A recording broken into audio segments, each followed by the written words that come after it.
What I'm going to talk to you about today is share a story with all of you on a very sort of powerful experience. It was a very epiphanous sort of moment, and we're living in times where everyone's having epiphanous moments. But my talk is called Mental Fortitude and the Power of Soldiering On. So I'm going to request Suneet, who's here, to be able to get our deck up. And I don't know if I'm the first person using slides here, but I wanted to leave some thoughts with all of you. And so I decided to be able to use this. So we're talking about mental fortitude, optimism, and soldiering on. And I think soldiering on is something that we coined during that conversation. And so I'm really delighted to be able to share this with all of you. And I hope it's going to be of great support and help in the times to come. This story is about, obviously what it is that we all just experienced. We're living in incredible times of upheavals and challenges. There's practically no one, even among the group of the legends here who've ever experienced, managing, any form of business organization in the middle of a global pandemic. And so these have been times of great turbulence, unprecedented anxiety, and grief, and all our hope and optimism around the fact that adversity is indeed an opportunity. And we have seen that unfold in many ways during this time. The pandemic has been an open classroom, really, a live classroom, and there have been incredible insights that we've all experienced during this time. But I want to talk about especially what we experienced during the second wave recently, which has easily been the most traumatic times most of us have experienced in our professional lives, in our personal lives, very unprecedented and, never before kind of instances and incidences that people have had to navigate during these times. And I want to be able to recall an important conversation I had during this time with a very prominent leader. And so this leader, who belongs to a really large organization, and we do work with them, we were talking about, obviously, the kind of trauma they were experiencing within the organization, because it's not been uncommon, particularly during the second wave, to be able to lose colleagues at work, to be able to lose your, the vendors that you work with, people who you've been working with for years through your supply chain, losing customers, all kinds of very, very unprecedented and traumatic, tragic instances. So, we were talking, and he mentioned how on a Friday they had lost a colleague that was very close to them, and everyone, really liked him. He was also a high potential employee in his late 30s. And, these were times where clearly in the second wave, we saw no rules. Young people, old people, trainees, just about anyone. And, there were instances of people going to the hospital and never returning. And so they'd lost somebody very close to them in their group. And, it was a Friday when they'd lost this person. And then on a Monday morning, he, was at a team meeting. There were 16 of them at their normal 10 a.m. team meeting on a Monday. And, of course, they felt really sad and everyone was really heavy hearted. But even as he looked around and he had all these 16 window panes on his screen with everyone having switched on their camera. And he simply asked a question, how is everyone doing? And the fact that he asked that question, there was one person who broke down. And before he knew it, he said every person in every single window pane was sobbing. And they all sobbed together as a team, which was also a very unprecedented experience. They all sat together and just sobbed as a team. And he said it was amazing what we experienced together because, of course, it was cathartic in a way. It also bonded them. It also connected them very deeply because of the loss, the anxiety. And he said, even as we were going through that experience, I was thinking about what's going through everyone's mind, and more importantly, what's going through mine. And he said he saw himself thinking about where have we got to, as a community, as a society, as a group. We would never have imagined that we would be in a situation like this. That never before through his entire career has he lost so many people in a workplace. It's not been common at all for people going sick around you and for people to never come back to work. They were sobbing because of the guilt of survival. And, everyone who stays while the others go have a deep-rooted sense of guilt for still being here while the others are not here. He said we were crying for the pain that we were experiencing as a team together, for what it is that was going to come from an uncertainty perspective. And for the fear that they experienced, that it could well have been them, because all this that was going on around was such a deep, kind of so palpably created a deep sense of their own mortality. And he said that he did try talking to people, and he did try closing this meeting out on a more sort of positive note of all that they would now need to do to be able to remain healthy, and how they still needed to be able to remain focused, and so on and so forth. And he said he's not sure he did a really great job with it, but he said we all came out feeling lighter, feeling much better. And some of the people post this meeting mentioned to him, chatted with him, messaged him, letting him know how wonderful it was to be able to just sit together and express their pain, express their sort of collective pain.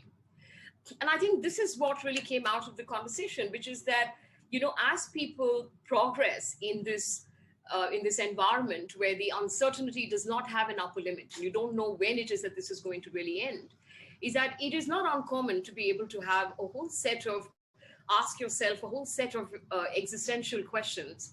Like, for example, why are we working when people are sick and dying around us? Or how am I expected to focus on something so insignificant as whatever is the job that you're asking me to do, when I'm actually struggling with a palpable sense of my own mortality? I'm vulnerable, I feel scared. And with everything that I hear around me, I keep thinking this could well have been my family. I'm so angry. I don't know with whom, whether with the organization, with my manager, because we seem so concerned about a task achievement when all I want to do right now is put my head down and do nothing. And I think it's not been uncommon for people to be able to feel like that, whether or not they have the voice or the room to be able to express themselves. But there are existential questions everyone's asking. For example, what is the meaning of work when we're going through a health crisis globally? Or why should everyone even be doing this? Or that I feel the pressure of being a breadwinner in the middle of all of this. I don't even have the time to grieve. And I think there's a lot of all this that's going through the minds of our people. And I think there's sometimes that you have the room to be able to express it, but it's absolutely important for us to be able to know that time and again, this is going to be part of existing in these times of upheavals, in these times which are so strange, which are so different, which are so extraordinary in so many ways.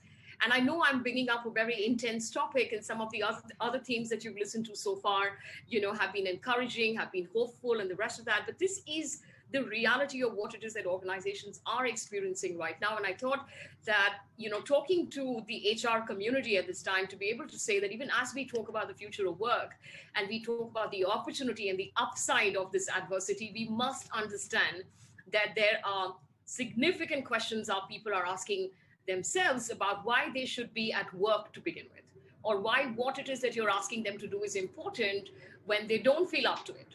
Why is it that they need to be able to work for 10 hours in a day and 12 hours in a day, when they want to actually sit down and grieve with the family? And I think that while there has been a fair amount of compassion, we have definitely seen the compassion barometer go up, but there is definitely more need to be able to understand what's actually going on with the people around us. And here in this context, I want to talk about, I've coined the terminology, but I want to talk about the concept of soldiering on. And when I say soldiering on, what I mean is that it's not common. None of us went to the army. We're not from the armed forces. We're not used to being in the battlefield. We haven't been used to having people, die around us, be sick around us, not being able to continue being part of the team.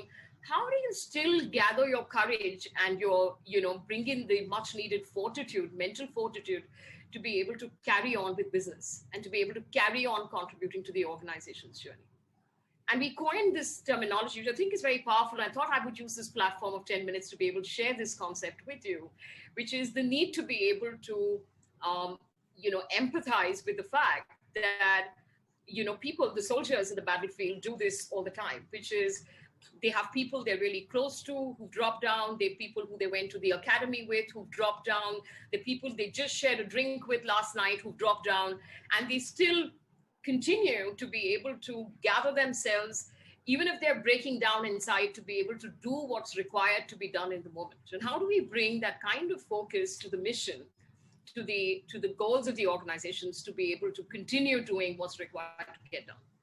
And so obviously leaders have a tremendous responsibility there to role model a lot of this, which is how do I still remain focused? Not because I'm mercenary and not because I'm only interested in productivity, but because it's important at this time that we remain focused on the job on hand and what needs to be done. That we all need to remain positive to be able to put up a good fight. So whoever is here needs to put up that good fight together. That I need to hold fort, for the leader to know I need to hold fort. This is a battlefield and I have to keep the hope, create the hope through my actions and demonstrate to people how it is that you can actually be brave in this. I'm focused on the mission being accomplished and I want more people to also be focused on this mission as we carry on. And I feel as much broken, pained inside, but I have an important commitment right now to fulfill. And I'm looking for more people to be able to partner with me to be able to do that. And so soldiering on, and I think this is such an important thing we need to get our people to be able to learn because we don't know what lies ahead, and we still not done with the pandemic. We don't know the upper end of it, and there's tremendous fatigue that's getting created just with this uncertainty, which despite the vaccinations and despite all the other measures that are being taken, we do not know when this gets us next. And we cannot deny that sense of impending fear and lack of psychological safety. And depending on various cultures, we've allowed for voice and not allowed for voice. I'm going to simply leave you with a powerful quote. This came from Napoleon so many years ago. And so much of our wisdom is buried in the past. And here's what he had to say. And he said, the first virtue in a soldier is endurance of fatigue. Courage is only the second virtue. I want you to reflect on this important statement as I try, ending with this, which is first virtue in a soldier is endurance of fatigue. So the mental fortitude to be able to simply endure what's going on at this point. Courage is only the second virtue. And so I know we underline courage a lot in these times, and I want to just simply call out the fortitude of a soldier to be able to endure the fatigue to be able to begin with. And I must say that as we enter, beyond the first 18 months of this pandemic, there is so much fatigue, and most people don't have the window to be able to express this. I want to end by saying that for all organizations and everybody who's on this line, you are all human resources, is that let's not get carried away with the productivity that we're seeing around us. A lot of organizations pride themselves on the productivity that they've seen during these times. And I must say kudos for being able to keep up. And I'm sure many embedded in there are many stories of soldiering on. But I want us to be able to look more closely at what price have we got that productivity. And to be able to bring in the fact that compassion, great opportunity at this time to be able to build compassion as a business skill, to get people to mature up within the organization, to understand that compassion is not about weakness. Compassion is a very, very powerful business skill. And this is the time for us to be able to emulate that, for HR to play mentor to so many people who are struggling with this. And I'd love it for you to take away the phrase, the terminology to soldier on, because that's what we all need to do. Thank you so much for listening to me.